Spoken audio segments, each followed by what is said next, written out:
truths of Scripture in general, and especially the truths of St. Paul's epistles, lead us to recognize that when he says in Galatians 3:28, there is no longer Jew or Greek, slave or free, male or female, what he's talking about is that, there's no second-class citizenship any longer, because God is fathering a family that is worldwide, international.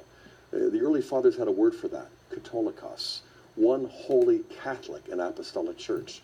It's the Catholicity of the church that is the newness of the new covenant. Up until Christ, he was fathering a family that was national. Now it's international. It's worldwide.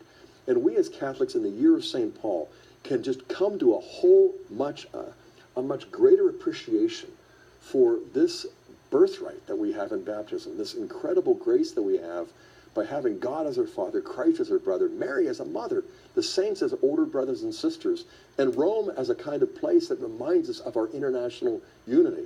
And I might say, this is the theme. We're going to do a pilgrimage to celebrate St. Paul, the St. Paul Center, March 14 through 22, just to celebrate what it means to join this Catholic family, this international household.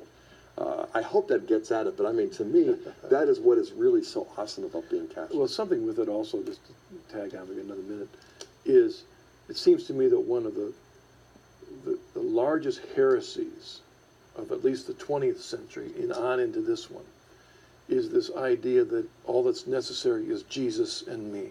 Yeah. And it would seem to be that, at least as Catholics, we emphasize that Christ intended there to be a church as the channel through which we receive the graces of salvation. That's right. And our culture just Jesus and me. is steeped in individualism, and so easily and so frequently we just kind of project that.